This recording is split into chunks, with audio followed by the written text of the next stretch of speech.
భారత సరిహద్దుల్లో రక్తం ఏరులై పారుతుందని చెప్పుకోవచ్చు. ఒక యుద్ధ వాతావరణాన్ని తలపిస్తూ భయభ్రాంతుల్ని చేస్తుంది దేశ ప్రజలందరినీ కూడా. అది మన వరకు ఎప్పుడొస్తుందా అనే ఒక భయం ప్రతి ఒక్కరిలో కూడా కనిపిస్తూ ఉంది.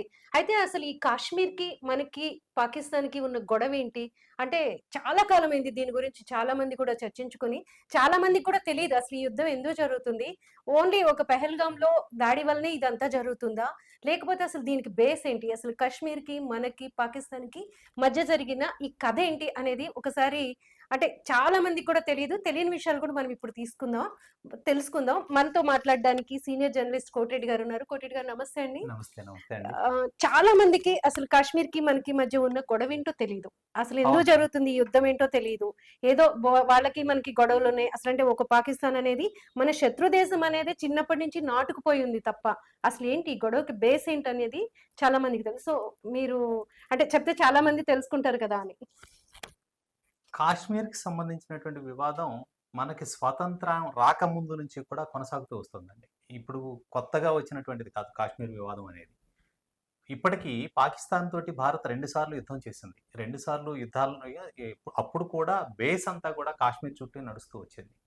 1947లో మనం అంటే ఇండిపెండెన్స్ వచ్చిన తర్వాత అప్పటికి పాకిస్తాన్ విభజన జరగలేదు. కానీ పాకిస్తాన్ విభజనకు సంబంధించినటువంటి ఉద్యమం జరుగుతా ఉంది.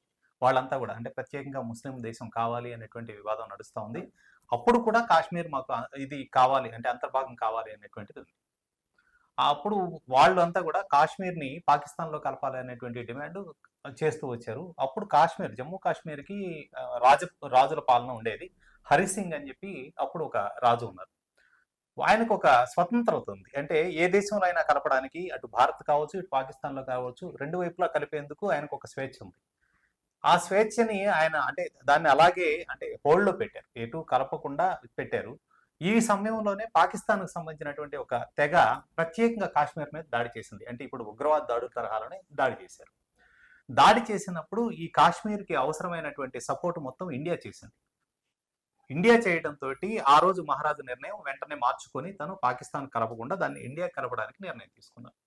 అయితే ఆ రోజు నుంచి ప్రతిసారి కూడా దీనికి సంబంధించినటువంటి వివాదం అంతా కూడా తన వైపు మరల్చుకోవడం పూర్తిగా పాకిస్తాన్ కాశ్మీర్‌ని మాలో అంతర్భాగమని పాకిస్తాన్ చెప్తూ వస్తుంది. మాలో అంతర్భాగమని ఇండియా చెప్తూ వస్తుంది. మహారాజు నిర్ణయం ప్రకారం అయితే జరిగింది ఇది. 69 వచ్చేప్పటికి 60 మరోసారి యుద్ధం జరిగింది. దీనికి ముందే 52, 53లోనే ఐక్యరాజ్య సమితికి సంబంధించినటువంటి ఒక ఒప్పందం జరిగింది. అంటే ఈ బోర్డర్‌లో ఎలాంటి ఇది లేదని.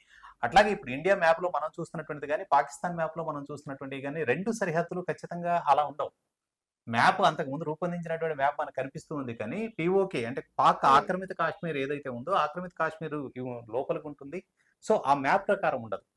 మొదటి నుంచి ఈ ఉగ్రవాద దాడుల పేరుతోటో, ఇంకొక దాని పేరుతోటో ఈ కాశ్మీర్‌ని పూర్తిగా వాళ్ళ నియంత్రణలోకి తీసుకోవటం.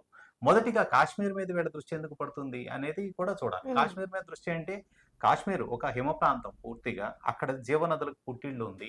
అలాగే పచ్చిక బయళ్లతోటి ఒక టూరిస్ట్ ప్లేస్‌గా ఉంటుంది. ఆదాయ వనరులు సమృద్ధిగా పెంచుకోవడానికి అవకాశాలుంటాయి. అన్నింటికి మించి ఒక రక్షణ వ్యవస్థ. భారతదేశానికి సంబంధించినంత వరకు 3 వైపులా నీరుంటే మరోవైపు ఇయన్నీ కూడా కొండలు. ఈ ఈ పర్వతాలు అనేవి మనకి రక్షణ వ్యవస్థలాగా నిలబడి ఉన్నాయి. దీన్ని పూర్తిగా వాళ్ళు స్వాధీనం చేసుకుంటే వాళ్ళకి ఒక బలం వస్తుంది అనేటువంటిది ఉంది. ఇక తొలి నుంచి కూడా వీళ్ళకి సంబంధించినటువంటిది అంటే ప్రతిసారి మీకు తెలిసిందే అవి వీళ్ళకి ప్రత్యేకంగా కొన్ని దేశాలు సపోర్ట్ చేస్తూ వచ్చాయి.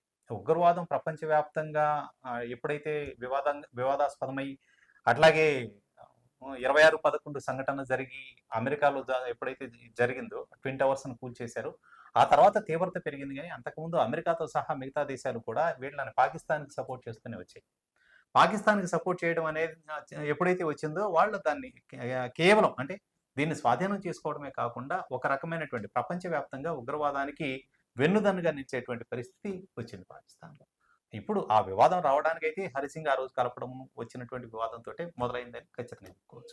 సో, అయితే ఇప్పుడు మనం చూసుకుంటే ఇప్పుడు యుద్ధం జరుగుతుంది గదా! గతంలో గూడా చాలా ఉగ్రవాదులు భారతదేశం మీద దాడి చేశారు. చాలా మంది ప్రాణాలు గూడా కోల్పోయారు. కానీ అప్పుడు లేనంత సీరియస్‌నెస్ ఇప్పుడెందుకొచ్చింది? ఇప్పుడు ఒక యుద్ధ వాతావరణంగా ఎందుకు మారిందంటారు? అంటే మనకు అంతకుముందు గూడా జరిగింది. 69 చెప్పా గదా! యుద్ధం జరిగినప్పుడు 69 జరిగింది. ఆ తర్వాత హ్మ్. అంటే హ్మ్. 2 సార్లు 70 వరకు 70 వరకు అది 71. కొనసాగుతూనే వచ్చింది. కొనసాగుతూ వచ్చిన తర్వాత పాకిస్తాను అప్పుడేమి సక్సెస్ అయినటువంటి పరిస్థితి లేదు. సో యుద్ధం అయితే జరుగుతూ వస్తుంది. ఇప్పుడు వచ్చినటువంటి పెహల్గామ్‌లో జరిగినటువంటి దాడికి గతంలో జరిగిన అంటే మనం హైదరాబాద్‌లో ఉన్నాం. హైదరాబాద్‌లో కూడా చాలా చోట్ల బ్లాస్ట్‌లు అయినాయి. చాలా మంది చనిపోయారు. ఇప్పటికి రీసెంట్‌గానే ఇప్పుడు 13 సంవత్సరాలు అయిపోయిందని చెప్పి మొన్న అప్పుడు వాళ్ళకేదో శిక్ష విధించామని హ్మ్. ఇలా మాట్లాడుకున్నటువంటి పరిస్థితులున్నాయి. అట్లాగే ఢిల్లీలో జరిగింది. పార్లమెంట్ భవన్ మీద జరిగింది ఈ దాడులు. ఈ దాడులన్నింటి నేపథ్యం ఒకటే. ఉగ్రవాదులు చేసినటువంటిది నేపథ్యం అంతా ఒకటే ఉన్నా కూడా దాడుల్లో సెలెక్టివ్‌గా చేసినటువంటిది ఎక్కడ జరగలే ఇప్పటివరకు. అంటే ఒక చోట బ్లాస్ట్ చేస్తే అందులో కమ్యూనల్‌గా కానీ, హ్మ్. ఎక్కడ రిలీజియస్‌గా కానీ రాలేదు.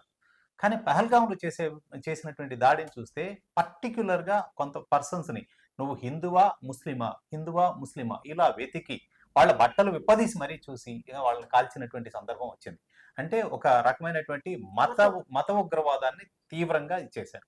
దానితోటే ఇండియా అంతకు ముందు నుంచి ఉన్నటువంటి పరిస్థితుల రీత్యా కూడా ప్రపంచవ్యాప్తంగా ఉన్నటువంటి అన్ని దేశాలని సమన్వయం చేసుకుంటూ జయశంకర్ విదేశాంగ మంత్రి అయిన దగ్గర నుంచి కూడా అన్ని దేశాలతోటి దీనికి సంబంధించినటువంటిది మాట్లాడుతూ వస్తున్నారు ఈ వివాదం. అట్లాగే దీనికి సంబంధించినటువంటి అంశాలు గతంలో అంటే మోడీ ఇంతకు ముందు ప్రధాని అయిన కొత్తలోనే ద్వైపాక్షిక చర్చల ద్వారా ఈ సమస్యను పరిష్కరించుకుందాం. 2 దేశాలు మూడో వాళ్ళ జోక్యం మాకు అవసరం లేదు అని చెప్పారు. అదే ఇప్పుడు ఇప్పుడు గూడా ఇదే డిస్కషన్ జరుగుతుంది. అంటే అదే. ట్రంప్ అవును. నేను సమన్వయం చేస్తాను ఇద్దరి మధ్య అవును. ఇంత యుద్ధ వాతావరణం వద్దు అంటే మనం తిరస్కరిస్తున్నాం. అవును. అంటే ఆఫ్‌కోర్స్ సున్నితంగానే. సో ఎవరితో శత్రుత్వం అవును. ఉండకూడదు ఇప్పుడు అంటే కాబట్టి ఇదే జరుగుతోంది. ఆ! మొదటి నుంచి వాళ్ళు చెప్తున్నటువంటి అంశం కూడా అదే గదా! వాళ్ళేమంటారు? మూడో దేశం జోక్యం పాకిస్తాన్ కోరుతోంది. హ్మ్. మనమేమంటున్నాం? 2 దేశాల సమస్య మూడో వాళ్ళు ఇందులో జోక్యం చేసుకోవడానికి వీల్లేదు. ఇప్పుడు ట్రంప్ కూడా అదే చెప్తున్నాడు. మీరు గనక పిలిస్తే మేమొచ్చి ఏదో ఆ! పరిష్కరిస్తామని చెప్పి. మూడో జోక్యం అవసరం లేదు. ఇది ద్వైపాక్షిక చర్చల ద్వారా మేము పరిష్కరించుకోగలం అనేది ఇండియా చెప్తున్నటువంటిది. కానీ వాళ్ళు రానప్పుడు చెప్పినటువంటి ఎలా కుదురుతుంది? ఇప్పుడు ఎందుకని వాళ్ళు రావడం లేదు. ద్వైపాక్షికం అంటే అనేదే పాకిస్తాన్ రావడం లేదు. కానీ పాకిస్తాన్ ఈ సంఘటన తర్వాత గతానికి ఇప్పటికి భిన్నత్వం చాలా క్లియర్ కనిపిస్తుంది. ఇంతకుముందు ఉగ్రవాద దాడుల తర్వాత పాకిస్తాన్ కూడా వెన్నుదన్నుగా నిలబడ్డటువంటి దేశాలు చాలా కనిపించినాయి. కానీ ఇవాళ పహల్గామ్ దాడి తర్వాత ఈ రోజు మనం చూసుకున్నట్లయితే మహా అయితే టర్కీకి సంబంధించిన కొంత సపోర్ట్, హ్మ్. ఇజ్రాయెల్ కొంత సపోర్ట్ చేసినట్లుంది. ఎందుకంటే ఈ సంఘటన తర్వాత ఇజ్రాయెల్‌కి సంబంధించిన విమానాలు పాకిస్తాన్‌లో ల్యాండ్ అయ్యాయని చెప్తున్నారు. మొన్న ప్రయోగించినటువంటి డ్రోన్‌లన్నీ గూడా క ఇజ్రాయెల్ ఆ! టెక్నాలజీ రిలేటెడ్ అనేది చెప్తున్నారు. సో, అవన్నీ గూడా ఇజ్రాయెల్ సరఫరా చేసింది అనేటువంటి అభిప్రాయం ఉంది. ఇక మిగతా విషయాల్లో ఏ దేశం కూడా వాళ్ళకి సపోర్ట్ చేయట్లేదు. రీసెంట్‌గా ఇప్పుడు అమెరికా కూడా తిరస్కరించింది. హ్మ్. దీనికి కానీ సంబంధించినటువంటి ఇక్కడ సపోర్ట్. చాలా డౌట్స్ ఉన్నాయి. America yeah! తిరస్కరించింది. కానీ కొంత డౌట్ ఉంది. వాళ్ళు ఇంటర్నల్‌గా హెల్ప్ చేస్తున్నారేమో పాకిస్తాన్. లేకపోతే ఇప్పటికి ఏది మనం అనుకుంటున్నాం వెనక్కి తగ్గుతుంది. ఈరోజు వార్తలు కూడా వస్తున్నాయి. కాళ్ళబేరానికొస్తుంది పాకిస్తాన్ అని. కానీ మనకి నిన్నటి నుంచి చూస్తున్న ఈ న్యూస్ ఇవన్నీ కూడా ఎక్కువగా టార్గెట్ జనావాసాల మీద లేకపోతే సిటీస్‌ని వీటిని బేస్ చేసుకొని ఎక్కువగా జరుగుతా ఉన్నాయి. అంటే అదే. పాకిస్తాన్ చేస్తున్నాయి. మనం అవును. త్రిప్పి కొడుతున్నప్పటికి కూడా. అంటే ఈ సపోర్ట్ లేకుండానే పైకలా మాట్లాడి లోపల ఇది చేస్తున్నారా అని చెప్పేసి అంటే కూడా అంటే అలాంటి కొంత అభిప్రాయం రావడం గతం నుంచి ఉన్నటువంటి దాంట్లో అలాంటి అభిప్రాయం రావడంలో తప్పు లేదు. రష్యా ఒక్కటే మనల్ని అంటే ఔట్‌రైట్‌గా ఫస్ట్ నుంచి కూడా తొలి సపోర్ట్ నుంచి చేస్తూ అది యూఎస్ఎస్ఆర్‌గా ఉన్నప్పటి నుంచి చే కూడా రష్యా ఇండియాకి ఆ! మిత్ర దేశంగానే ఉంది. రష్యా నుంచి మనం చాలా వరకు ఆయుధాలు యెస్. కొనుగోలు ఆ! చేసేవాళ్ళం. అలా ఉండేది. రక్షణ వ్యవస్థలో కూడా వన్ సైడ్ నిలబడి రష్యా సపోర్ట్ చేస్తూ వచ్చింది. అది మొదటి నుంచి ఉంది. ఇప్పుడు అమెరికా వాళ్ళకి సపోర్ట్ చేస్తుందా లేదా అనేది అంటే రకరకాల సందేహాలు హ్మ్. రావచ్చు. కానీ అంటే ఇక్కడ 2 కోణాలు చూడాలి. ఒకటి పహల్గామ్ దాడి తర్వాత ఇప్పుడు ఏదైతే సింధూర్ చేశారో ఆపరేషన్ సింధూర్ జరిగిందో, సింధూర్ జరిగిన తర్వాత పాకిస్తాన్ ఆర్థిక వ్యవస్థ చిన్నాభిన్నం అవుతుంది. ఒకే రోజు 7, 8% అంటే షేర్ మార్కెట్‌లో కుప్పకూలిపోవడం, అక్కడ ప్రజలంతా కూడా అభద్రతలో ఉండడం, ఇలాంటి పరిస్థితులు తలెత్తినాయి. ఇప్పుడు అంటే ఆర్థిక వ్యవస్థ ఎప్పుడైతే కుప్పకూలుతుందో ప్రజల జీవన ప్రమాణాలు అన్నీ కూడా దెబ్బతింటాయి. ఇప్పటికీ కూడా ఇంకా 10 రోజులకి మించి ఆయిల్ లభ్యమయ్యేటువంటి పరిస్థితి లేదు పాకిస్తాన్‌లో అనేటువంటిది వార్తలున్నాయి. ఆ! మిగతాది అంటే ఈ దాడిని అన్ని దేశాలు ఖండించినాయి. అంటే పూర్తి ఈ స్థాయిలో. సమయంలో మీకు చెప్తున్నా హ్మ్. డిస్టర్బ్ చేస్తున్నాను. ఈ సమయంలో అంతర్జాతీయ ద్రవ్యనిధి నుంచి పాకిస్తాన్‌కి ఫండ్ రిలీజ్ అయింది. అవును. కానీ ఈ సమయంలో రిలీజ్ అవ్వడం అనేది అంటే యుద్ధం వైపు అంటే సపోర్ట్ చేస్తున్నారా ఇంటర్నల్‌గా అంటే అనేది కూడా ఐఎంఎఫ్‌ని చాలా కాలంగా వాళ్ళు అడుగుతున్నారు. $7 బిలియన్ $7,000 బిలియన్ అనుకుంటా మేబీ. హ్మ్. వాళ్ళు ఆర్థిక సహాయం అడుగుతున్నారు. $1 బిలియన్ ఏదో ఇచ్చారు. అంటే మన కరెన్సీలో $7,500 ఇచ్చారు. కానీ ఆ అమౌంట్ మొత్తం కూడా వీళ్ళు దీన్ని ఇండియా తిరస్కరించింది. అంటే హ్మ్. పూర్తిగా దీనికి సంబంధించి ఓటింగ్‌ని కూడా బాయ్‌కాట్ చేసింది. ఓటింగ్‌ని బాయ్‌కాట్ చేయటము అంటే పూర్తి స్థాయిలో ఐఎంఎఫ్ నిర్ణయాన్ని వ్యతిరేకించడమే. వ్యతిరేకించడం. పూర్తి స్థాయిలో. సో, ఇంకొకటేందంటే వాళ్ళు రిలీజ్ చేస్తున్నటువంటి ఈ ఫండ్‌కి సంబంధించి కూడా కొన్ని కండిషన్స్ పెడుతున్నారక్కడ. హ్మ్. అయి ఈళ్ళు యుద్ధాన్ని ప్రోత్సహిస్తారా? లేదా? అంటే యుద్ధాన్ని ప్రోత్సహించడానికి బహుశా ప్రపంచంలో ఇప్పటికే ఉక్రెయిన్ యుద్ధం కారణంగా ప్రపంచం ఎంత సంక్షోభాన్ని ఎదుర్కొంటుందనేది తెలుసు. దాన్నే శాంతియుతంగా పరిష్కరించుకోవాలి అనేటువంటి పరిస్థితి ఉంది. అయితే మనకున్నటువంటి వాతావరణం ఇండియా మీద పాకిస్తాన్ కక్ష కట్టినటువంటి తీరు ఇది మనం ఖచ్చితంగా యుద్ధ వాతావరణం వచ్చేసింది. ఇప్పుడు ఇది ఆపరేషన్ సింధూర్ తర్వాత దాదాపు ఒకే రాత్రి 24 సిటీస్ మీద 350 డ్రోన్లు ప్రయోగించింది పాకిస్తాన్. ఆఫ్‌కోర్స్ భారత సైన్యం అదంతా తిప్పికొట్టడం ఇదంతా వేరే విషయం. అంటే వాళ్ళు యుద్ధానికి కవ్విస్తున్నారు అనేది కనబడుతూనే ఉంది. పోనీ యుద్ధం వస్తే తట్టుకునేటువంటి శక్తి ఉందా? అది లేదు. మొత్తం కలిపి కూడా అంటే నిఘా వ్యవస్థకు సంబంధించినటువంటి వాళ్ళ దగ్గర ఉన్నటువంటి 9 విమానాల్లో ఒక విమానాన్ని కూడా కూల్చేశారు. సో, ఇంకా వాళ్ళకి వచ్చినటువంటి అంటే వాళ్ళ దగ్గర ఉన్నటువంటి ఆయుధ సంపత్తి కూడా అంత శక్తివంతమైంది కాదు. 2 అణుదేశాలు అనేటువంటి నిర్ణయం ఒకటి మాత్రమే కనిపిస్తుంది తప్పితే, మామూలుగా చేసేటువంటి ఈ ఫైట్‌లతోటి పెద్దగా జరిగేటువంటిది గాని, ఆర్థికంగా నిలదొక్కుని ఎందుకంటే ఇండియా మార్కెట్ చూడండి. ఇది జరిగిన తర్వాత కూడా స్థిరంగా కొనసాగుతూ వస్తుంది. పాకిస్తాన్ మాత్రం కుప్పకూలిపోయింది. సో, ఆర్థిక వ్యవస్థ మీద అంత తీవ్రమైనటువంటి ప్రభావం ఉన్నప్పుడు పాకిస్తాను నిలబడి ఇంకా కంటిన్యూ‌గా ఫైట్ చేయడానికి. పైగా నీకు సపోర్ట్‌గా టర్కిష్ మినహా మిగతా ఏవి వస్తున్నటువంటి పరిస్థితి లేనప్పుడు యుద్ధం కొనసాగించేటువంటి ధైర్యం చేస్తుందని అనుకోలేము. మనం చూస్తున్న వార్తల ప్రకారం చూస్తే పాకిస్తాన్ ప్రజలు వ్యతిరేకంగా ఉన్నారు. పాకిస్తాన్ అంటే వాళ్ళ ప్రజాప్రతినిధులు కూడా చాలా వ్యతిరేకంగా ఉన్నారు. మొన్న మొన్న చూసాం పార్లమెంట్‌లో అవును. ఒక సభ్యుడు ఏడుస్తూ మాట్లాడుతున్నాడు. మా పీఎం అవును. పారిపోయాడని అవును. చెప్పేసి. సో, ఇలాంటి పరిస్థితుల్లో అవి నిజమా? కాదా? మరి వాళ్ళేమో ఒకవైపు కవ్విస్తున్నారు. వాళ్ళ ప్రజలేమో ఇలా ఉన్నారని అంటున్నారు. ఇందులో నిజాలు ఎంతుండుంటాయి? అంటే పాకిస్తాన్ పాకిస్తాన్ పాకిస్తాన్‌కి సంబంధించి అంటే అది ప్రజాస్వామ్యయుతంగా ఎప్పుడు ఉందనేటువంటిది మనకెప్పుడు కలగదు. ఎందుకు అంటే బెనజీర్ భుట్టో కానివ్వండి, నవాజ్ షరీఫ్ కానివ్వండి, ఈళ్ళందరికీ సైనికుల చేతిలోనే నడిచింది తప్ప, అంటే సైన్యం కంట్రోల్‌లో ఉంటుంది తప్పితే అధ్యక్ష తరహాలో వాళ్ళ వాళ్ళ పెత్తనం సాగుతుందనుకోలేము. వీళ్ళంతా కూడా ఈ ఉగ్రవాదాన్ని ప్రోత్సహించటం, తీసుకెళ్ళి వాళ్ళ మీద అంటే ఇండియా మీద ఫైట్ చేయడం అనేది వాళ్ళకి ఒక రకమైనటువంటి ఏదో సరదాలాగా అయిపోయింది. సైన్యం చేస్తున్నటువంటి చర్యలు. సో, పార్లమెంట్ అని కానీ, లేదా స్థానికంగా ఉన్నటువంటి ప్రజలు కానీ, మీరు పాకిస్తాన్ అంటే వెళ్ళిపోతే అభిప్రాయాలను తీసుకునే ఆ! పరిస్థితి లేదు. ఎవరి అభిప్రాయంతోటి పని లేదు. అక్కడ సైన్యం నిర్ణయమే నడిచిపోతా ఉంది. దాని తర్వాత ఇప్పుడు ఇతను ఇమ్రాన్ ఖాన్ హ్మ్. ఉన్న తర్వాత కూడా ఈ సైన్య చర్యలు ఇదైపోయినాయి. సో, మనం ఇప్పటివరకు చూసిన ప్రతి సందర్భంలో కూడా వీళ్ళందరి మీద సైనిక చర్యలే ఆహ్, వస్తూ ఉన్నాయి. సో, సైనికుల నిర్ణయమే తప్ప అంటే అక్కడ సైన్యంలో ఉన్నటువంటి జనరల్ నిర్ణయమే తప్పితే, అక్కడ మిగతా వాళ్ళు ప్రజాస్వామ్యయుతంగా ఏ నిర్ణయం జరగదు. సో, ప్రజల అభిప్రాయానికి ఏమాత్రం గౌరవం లేదు. మీరెళ్ళండి ఇప్పుడు ఇండియా నుంచి వచ్చామని జెప్పేసి అంటే ఎవరు సైనికులతోటి వీళ్ళతో సంబంధం లేకుండా పాకిస్తాన్‌లో గనక మామూలు ప్రజల మధ్య మీరుంటే, ఆ ప్రజలు మిమ్మల్ని బ్రహ్మాండంగా ఆదరిస్తారు. హక్కును చేర్చుకుంటారు. ఏదో సొంత సోదరుడిని చూసినట్టు. కానీ ఇక్కడ అంటే వీళ్ళు రేకెత్తినటువంటి ఇప్పుడు పరస్పరం శత్రువుల్లాగా చూసుకునేటువంటి వాతావరణాన్ని క్రియేట్ చేశారు. ఇప్పుడు హైదరాబాద్ ఉంది, లేదు ఆంధ్రప్రదేశ్ ఉంది.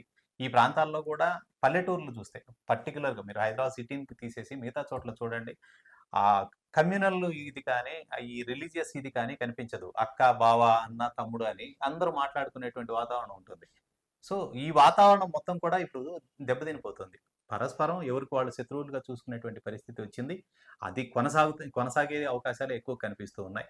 ఈ స్ట్రైక్ అంటే ఏదైతే ఆపరేషన్ సింధూర్ చేపట్టారో ఇది ఇప్పుడిప్పుడే ఆగుతుందని కూడా అనుకోలేము. ఎందుకంటే పూర్తి స్థాయిలో భారత్ సన్నద్ధమైపోయి ఉంది. ఇప్పుడు ఈ సమస్యకు ఒక పరిష్కారం దిశగా కూడా ఒక ప్రయత్నం జరిగిద్దేమో అని అనిపిస్తోంది. ఎందుకంటే పీఓకేలో ఎంతవరకైతే ఉందో ఆక్రమిత కాశ్మీర్‌ని కూడా పూర్తిగా దాన్ని మొత్తాన్ని బయటికి నెట్టేసి క్లియర్‌గా తీయాలి అనేటువంటి ప్రయత్నంలో ఇండియా ఉంది అనేది యాక్చువల్‌గా వస్తున్నటువంటి వార్త. ఈరోజు పేపర్స్ కావచ్చు, లేకపోతే సోషల్ మీడియా గావచ్చు, ఏది చూసినా గూడా పాకిస్తాన్ మన మీద ఇక్కడ పలానా చోట్లకి దాడి చేసింది, డ్రోన్ దాడులు గావచ్చు, ఏదైనా సరే హ్మ్. ఇవన్నీ గూడా వార్తలొస్తున్నాయి. అంటే ఆ బీభత్సాన్ని గూడా మనం చూపిస్తున్నాం. అవును. అందులో చాలా మందే ప్రాణ నష్టం గూడా ఉండొచ్చు. అవన్నీ కూడా బయటికి రావట్లేదు. కానీ ఇక్కడ మనకు అవే చూస్తుంటే ఇండియా ఏం చేస్తుంది అనే క్వెషన్ కూడా వస్తుందొకటి. అంటే ఇండియా ఏం చేస్తుందసలిప్పుడు? ఇండియా అంటే ఇక్కడ ఇంకా మా టెంపుల్స్ మీద దాడి చేస్తున్నారు. ఇంకా ఇది చేస్తున్నారు అనడమేనా? వెళ్లి ఆక్రమించుకోవడానికి ఇండియా చేస్తుంది అంటే చాలా మంది కామెంట్స్ కూడా చేస్తున్నారు. ఏమనంటే చైనానో లేకపోతే ఇంకొక రష్యానో వీళ్ళైతే ముందు చేసేసిన తర్వాత ప్రపంచ దేశాలకు ఎక్స్‌ప్లనేషన్ ఇస్తారు. బట్ ఇండియా ఆచితూచి అడుగేస్తుందా అనేది కూడా అంటే నిదానమే ప్రధానంగా వ్యవహరిస్తుందా? ఇవన్నీ కూడా జరుగుతున్నాయి జనాల అంటే మధ్య చర్చలు. జనంలో చర్చలు ఏవైనా ఉండొచ్చు గానీ, భారత్‌కి సంబంధించినంత వరకు కూడా ఏ సమస్యనైనా ధీటుగా ఎదుర్కొనేటువంటి వ్యవస్థ మనకుంది. ప్రజాస్వామ్యయుతంగా ఎన్నుకున్నటువంటి ప్రభుత్వమే కొన్ని కఠిన నిర్ణయాలు తీసుకోవడానికి ఏమాత్రం వెనకాడదు. కాకపోతే ప్రజల్లో రకరకాల భయాందోళనలు క్రియేట్ చేయకూడదు కాబట్టి దానికి కావాల్సినటువంటి నిర్ణయాలు తీసుకోవడానికి జాగ్రత్త తీసుకుంటుంది తప్పితే వీళ్ళు బయట ప్రచారం అంటే సోషల్ మీడియాలో దారుణం ఏంటంటే ఎప్పుడో 2 ఏళ్ల ముందో, 3 ఏళ్ల ముందో లేదా అంతకుముందు జరిగినటువంటి సర్జికల్ స్ట్రైక్ ఫోటోలు కూడా పెట్టేసి ఇప్పుడు ఏదో ఈ రోజే జరిగిపోయింది అనేటువంటి ఒక అంటే ఫేక్ న్యూస్ విపరీతంగా స్ప్రెడ్ అవుతా వస్తుంది. పీఓకేలో పాకిస్తాన్ కాల్పులకు పాల్పడుతుందనేది నిజం. సో కొంతమంది పౌరులకు కూడా తగిలుండవచ్చు. మొన్న జవాన్ చనిపోయారు. ఇట్లాంటి మొన్న సంఘటనలు సోషల్ మీడియాలో అదే. హైదరాబాద్ లో కూడా రాకెట్స్ ఇది చేశారని చెప్పేసి ఒక వార్త వేశారు. అదే ఈ ఫేక్ వార్తలు ఆ. చాలా ఎక్కువ. అంటే వాళ్ళు టార్గెట్ చేసిన వాటిలో గుజరాత్‌కి సంబంధించినవి, కాశ్మీర్‌కి సంబంధించినవి ఎక్కువ నగరాలున్నాయి. మొత్తం 24 నగరాలకు సంబంధించి డ్రోన్‌ల ప్రయోగాలు జరిగినాయి. జరగలేదు అనడం లేదు. అది మన సైన్యమే అంగీకరించినటువంటి విషయం. వాటిని తిప్పికొట్టామని క్లియర్‌గా చెప్పేస్తున్నారు. సో హైదరాబాద్ మీద ఇంతవరకు ఎలాంటి ప్రయత్నం జరగలేదు. అయితే హైదరాబాద్ అసలు ఎంత సేఫ్? చాలా మందికి ఉంటుంది ఇక్కడ తెలుగు ప్రజలకి, అటు ఆంధ్రప్రదేశ్ కావచ్చు, హ్మ్. ఇక్కడ ఉండే వాళ్ళకి కావచ్చు. హైదరాబాద్ ఎంత సేఫ్? ఎందుకంటే ఇంతకుముందు ఏ ఉగ్రదాడి జరిగినా, ఏది జరిగినా ముందు హైదరాబాద్‌లో, ముంబైలో, ఇలా పూణేలో ఇలా కొన్ని ప్రాంతాలు గుజరాత్ ఇలా స్టార్ట్ అయ్యాయి. సో హైదరాబాద్ ఎంత సేఫ్ ఇప్పుడు యుద్ధ వాతావరణంలో అనేది కూడా ఒక థాట్ ఉంది. మీరేమంటారు దానికి? అది హైదరాబాద్‌లో అంటే అభద్రత ఉంటుంది అనైతే నేను అనుకోను. ఎందుకు అంటే ఇప్పుడు అంటే గతంలో ఉగ్రవాద చర్యలు అవి జరిగినాయి. ఇక్కడ జరగలేదని చెప్పలేము గానీ, ఇప్పుడు ఇది ఒక షెల్టర్ జోన్‌గా వాడుకునేటువంటి పరిస్థితుల్లో వాళ్ళకి వాళ్ళే ఉనికిని బయట పెట్టుకునే ప్రయత్నం చేస్తారని అనుకోలేము. హ్మ్. వాళ్ళకి వాళ్ళు ఉనికి బయట పెట్టుకోవడం ఒకటి. పహల్గాం జరిగిన తర్వాత పహల్గాంలో జరిగిందేంటి? హిందూ అనేవాడిని ఏరి చేస్తున్నారు. కానీ ఇక్కడ హైదరాబాద్‌కు సంబంధించి ముస్లిం జనాభా చాలా ఎక్కువ. సో, ఏ సంఘటన జరిగినా కూడా మళ్ళీ వాళ్ళకి ప్రమాదమే. వాళ్ళు కామన్ మ్యాన్. అంటే సామాన్య చిన్న ఇవేవో ఏదో కార్ట్ మీద ఒక బండి పెట్టుకొని కూరగాయలు అమ్ముకోనో, లేకపోతే ఫ్రూట్స్ హ్మ్. అమ్ముకోనో బతికేటువంటి ప్రతి 10, 15 ఆహ్, మందిలో ఒక 5, ఆ! 6 ఇది వాళ్ళే చిన్న ఉంటారు. చిన్న మెకానిక్ షెడ్‌లు ఇట్లాంటివి పెట్టుకొని బ్రతుకుతున్నోళ్ళు. వాళ్ళేమి సంపన్నులయ్యి హ్మ్. లేకపోతే ఇదంతా గూడా మన మతం ఇది అనేటువంటి ఫీల్‌లో ఉన్న వాళ్ళేం కాదు. సో, ఇది ఒక షెల్టర్ జోన్ వాళ్ళు. వాస్తవంగా షెల్టర్ జోన్‌గా వాడుకున్నారు. చాలా సందర్భాల్లో బయటకొచ్చినాయి. మొన్న ఈ సంఘటన తర్వాత కూడా 220 మంది ఉంటే వాళ్ళందరిని కూడా పాకిస్తాన్ ఎళ్ళిపోవాలని జెప్పారు. వాళ్ళు వీసాలని చేశారు.